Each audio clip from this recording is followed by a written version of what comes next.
బంగాళదుంపను ఉడికించకుండా, deep fry చేయకుండా, ముక్క చెదరకుండా, ఎటువంటి పేస్ట్లు వేయకుండా గ్రేవీతో ఆలు ఫ్రై రావాలి అంటే ఈ చిన్న ట్రిక్ని ట్రై చేయండి. అదేంటి అనేది వీడియోలో చూపిస్తాను. లాస్ట్ వరకు స్కిప్ చేయకుండా వీడియో మొత్తం చూసేయండి. ముందుగా గ్యాస్ వెలిగించుకొని ఒక వెడల్పాటి కళాయి పెట్టుకోండి. కొంచెం మందంగా ఉండేదైతే మనకి అడుగంటుకోకుండా ముక్క చెదిరిపోకుండా ఉంటుంది.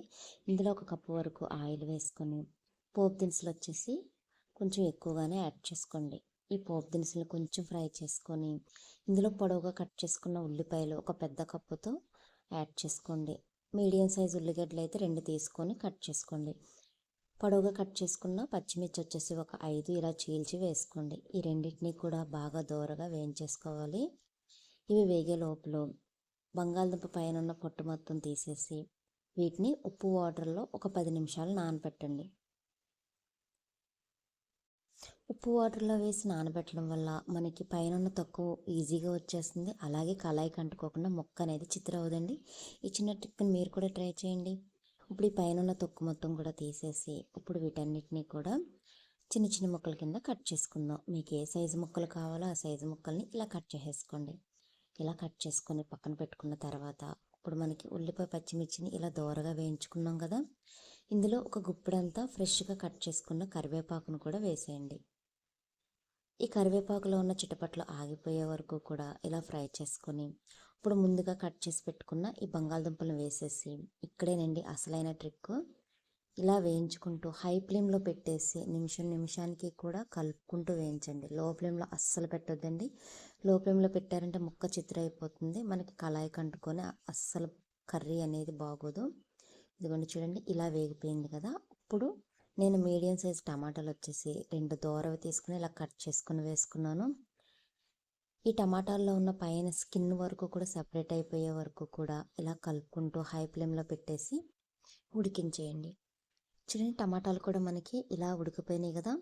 ఇప్పుడు ఒకసారి కలిపేసుకొని ఇందులో రుచికి సరిపడా సాల్ట్ అనేది ఎంత పడుతుందో చూసి వేసుకోండి. నేనైతే 1 టీ స్పూన్ వరకు వేసుకున్నాను. అలాగే పసుపు వచ్చేసి ఒక 1/2 టీ స్పూన్ వరకు వేసుకోండి.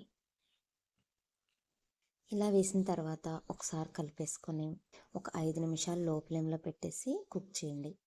ఇలా ఉడికించుకున్న తర్వాత ఇందులో కారం వచ్చేసి ఒక 3 టీ స్పూన్ల వరకు వేసుకొని, నేను చిన్న టీ స్పూన్తో వేస్తున్నాను కాబట్టి 3 టీ స్పూన్లు వేసానండి. మీరు పెద్ద టీ స్పూన్తో వేస్తే 1.5 వరకు వేస్తే సరిపోతుంది. ఇలా కారం కూడా వేసిన తర్వాత గరిటె పెట్టి బాగా కలిపేయండి.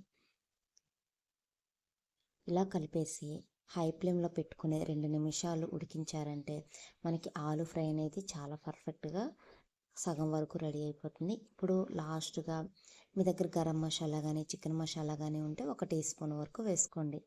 ఇలా వేసేసి బాగా మిక్స్ చేసేసి ఒక 5 నిమిషాలు లో ఫ్లేమ్లో పెట్టి మూత పెట్టి కుక్ చేయండి. ముక్క చెదిరిపోదు, మనకి అలా అని అడుగంటదు. చాలా పర్ఫెక్ట్గా వస్తుంది కర్రీ అనేది. మనకి రైస్, రోటీ, చపాతీ అలాగే సాంబారు, పప్పులోకి అయితే ఇంకా చాలా బాగుంటుంది. వైట్ రైస్లోకి అయితే చెప్పనవసరం లేదు. ముక్క కూడా తీసి చూపించాను చూడండి. మనకి ముక్క అనేది అస్సలు చిత్రవ్వలేదు, కానీ ఇలా పట్టుకుంటే చక్కగా మనకి మెత్తగా ఉడికిపోయింది చూసారా. ఇప్పుడు మనం ఒక సర్వింగ్ బౌల్లోకి సర్వ్ చేసేసుకుందాం. బంగాళదుంపలను ఉడికించే పని లేకుండా డీప్ ఫ్రై కూడా చేసే పని లేదు. హెల్త్కి కూడా చాలా మంచిది. అప్పటికప్పుడు 10 నిమిషాల్లో అయిపోయే ఆలూ ఫ్రై మీరు కూడా ట్రై చేయండి. ట్రై చేసి ఎలా వచ్చింది ఏంటనేది కామెంట్ సెక్షన్లో కామెంట్ చేసేయండి. మీకు కనుక నా వీడియో నచ్చినట్లయితే లైక్ చేసి మన ఛానల్ని ఫాలో చేసేయండి. Thank you for watching.